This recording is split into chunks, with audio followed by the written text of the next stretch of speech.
Assalamualaikum warahmatullahi wabarakatuh. Salam pencerahan. Kembali lagi dalam program Berita Haji 1443 Hijriah bersama saya Arina Nurrahmah.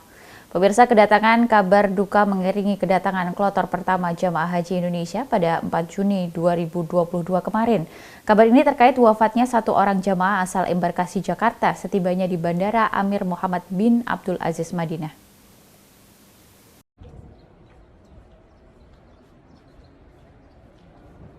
Seorang jamaah calon haji kloter pertama untuk embarkasi Jakarta Pondok Gede dinyatakan wafat usai tiba di Bandara Internasional Amir Muhammad bin Abdul Aziz Madinah pada Sabtu 4 Juni 2022.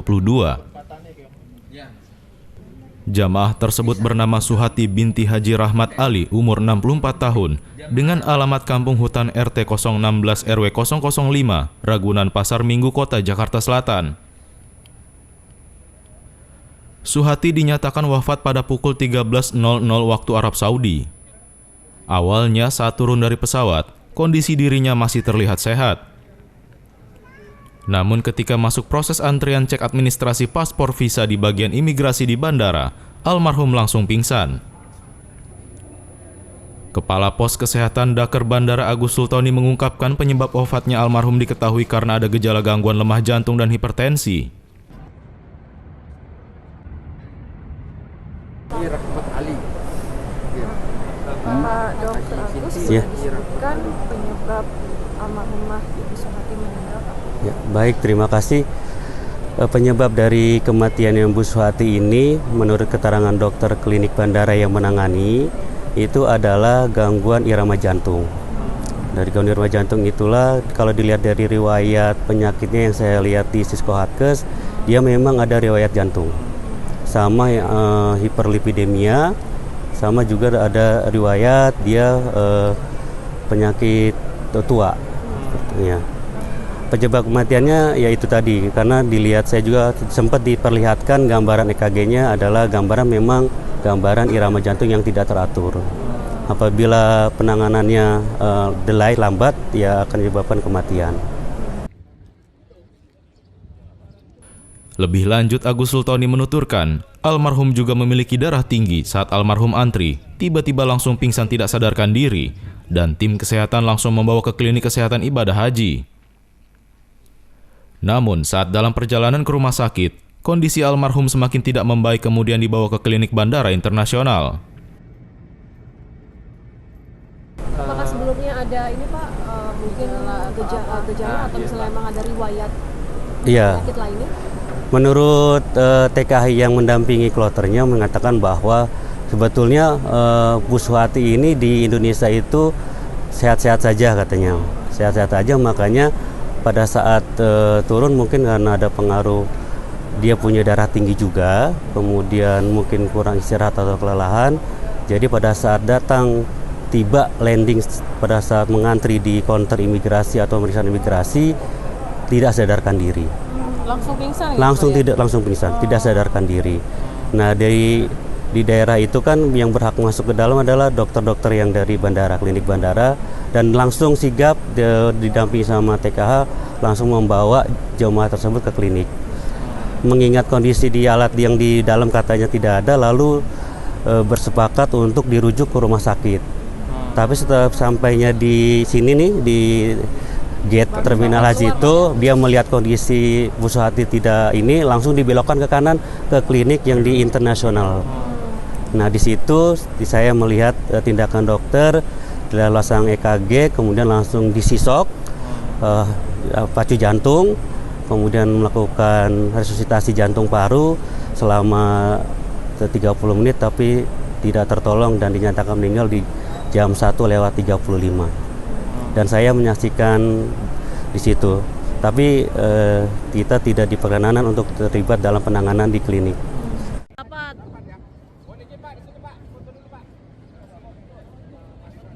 Sementara itu, Kepala Daerah Kerja Bandara Haryanto Sarpin, setelah diketahui almarhum wafat, Certificate of Death dikeluarkan oleh pihak otoritas kesehatan Arab Saudi. Proses selanjutnya adalah pemakaman yang akan diatasi oleh Muassasah Al-Adilah dan almarhum akan dimakamkan di pemakaman Baqi Madinah.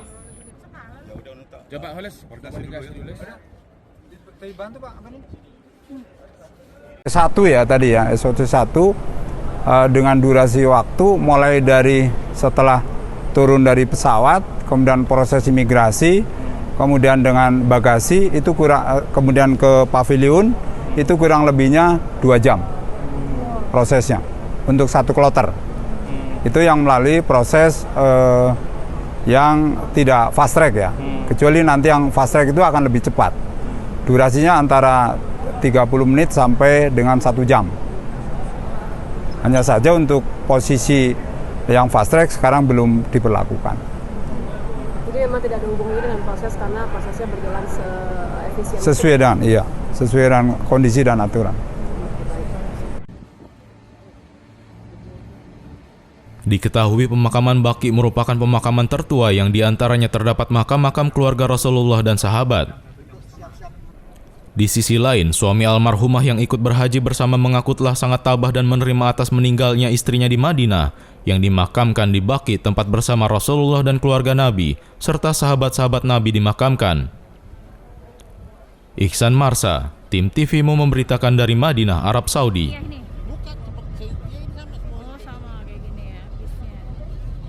Baik pemirsa, untuk mengetahui informasi terkini kegiatan para jamaah haji, kita dengarkan laporan langsung rekan kami Ihsan Marsa yang berada di Madinah, Arab Saudi. Ya Ihsan, bagaimana informasi terkini mengenai kegiatan penyelenggaraan ibadah haji 1443 Hijriah? Ya Arina dan pemirsa, terima kasih. Saat ini saya akan melaporkan serangkaian persiapan terkait penyelenggaraan ibadah haji di Madinah Al-Munawwarah, Saudi Arabia. Tepatnya pada hari ini, gelombang kedua atau untuk hari kedua pemberangkatan jemaah haji di Arab Saudi telah mencapai kurang lebih 14 embarkasi yang diterbangkan di tanah air, 14 kloter.